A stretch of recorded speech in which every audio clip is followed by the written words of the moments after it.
Hoy veremos el tema de juegos contra la naturaleza. Los juegos contra la naturaleza son juegos en donde solo hay un jugador enfrentándose a situaciones libradas al azar. Al contrario de los juegos que hemos visto hasta el momento, en donde hay dos o más jugadores que compiten entre sí, en los juegos contra la naturaleza solo hay un jugador que se enfrenta a las circunstancias.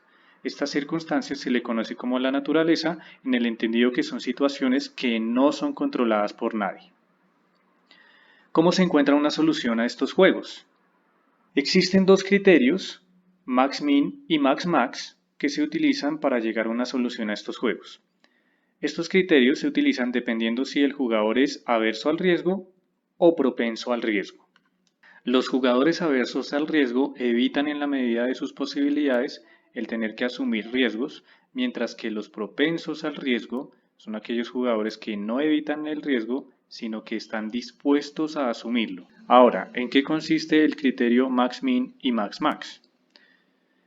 El criterio max-min se refiere a encontrar el máximo de los mínimos. Por ejemplo, de los siguientes conjuntos vamos a encontrar el máximo de los mínimos. Tenemos estos dos conjuntos, un primer conjunto conformado por los números 1, 6, 3, menos 2, 0 y menos 5, y un segundo conjunto conformado por los números menos 3, 1, 2, 3, menos 4 y menos 1. Como vamos a encontrar el máximo de los mínimos, primero tenemos que encontrar el mínimo de cada uno de los conjuntos. Entonces, el mínimo del primer conjunto es menos 5 y el mínimo del segundo conjunto es menos 4. Ahora, de este menos 5 y menos 4 vamos a tener que encontrar el máximo para encontrar el máximo de los mínimos, en cuyo caso es el menos 4. Por lo que podemos decir que entre estos conjuntos el máximo de los mínimos es menos 4.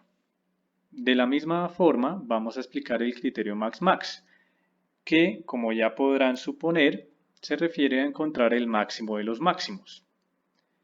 Con el mismo ejemplo, con los mismos dos conjuntos vamos a encontrar el máximo de los máximos, por lo que el máximo del primer conjunto es 6 y el máximo del segundo conjunto es 3. Y entre 6 y 3, el máximo de los máximos es 6. Podemos resumir todo hasta acá con un ejemplo. En este ejercicio, un inversionista tiene tres opciones: adquirir bonos del tesoro, armamento o un portafolio de acciones en un determinado país. En dicho país puede darse una situación de guerra fría, paz o un enfrentamiento total. La siguiente tabla resume la situación.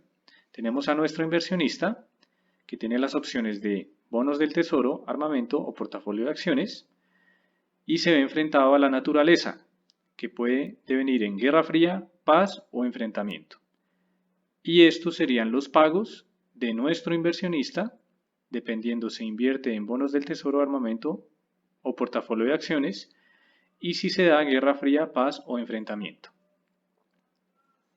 De acuerdo con esta información, resuelva. Si el jugador fuese prudente para invertir, es decir, averso al riesgo, ¿cuál sería su decisión? Y si el jugador fuese arriesgado para invertir, es decir, propenso al riesgo, ¿cuál sería su decisión? Para el primer punto, si el inversionista es averso al riesgo, vamos a utilizar el criterio max-min. Vamos a calcular el máximo de los mínimos, por lo que el inversionista va a calcular el mínimo que puede obtener de invertir en bonos del tesoro, el mínimo que puede obtener de invertir en armamento y el mínimo que puede obtener de invertir en portafolio de acciones. Entonces, esos mínimos vamos a tener que calcular el mínimo de este conjunto de números, que es 70, el mínimo de este conjunto de números, que es 60, y el mínimo de este conjunto de números, que es 80. Y de estos mínimos, el inversionista va a elegir el máximo, y el máximo es 70. Ese 70 corresponde a la inversión en bonos del tesoro, por lo que podemos decir que el inversionista averso al riesgo va a invertir en bonos del tesoro. Para el segundo punto, como el inversionista ahora es propenso al riesgo, vamos a utilizar el criterio max-max, en cuyo caso, Si el inversionista se decide por bonos del tesoro, vamos a tener que encontrar el máximo de la decisión bonos del tesoro, vamos a tener que encontrar el máximo de la decisión de armamento y vamos a tener que encontrar el máximo de la decisión de portafolio de acciones. El máximo para bonos del tesoro, lo máximo que puede recibir es 200, lo máximo que puede recibir de invertir en armamento es 400 y lo máximo que puede recibir de invertir en portafolio de acciones es 360. Y de estos máximos, el inversionista va a sacar el máximo, que es 400, que corresponde a la decisión de invertir en armamento, por lo cual, si el inversionista es propenso al riesgo, va a invertir en armamento. Hasta aquí el tema de juegos contra la naturaleza, espero les haya gustado y nos vemos en el próximo video.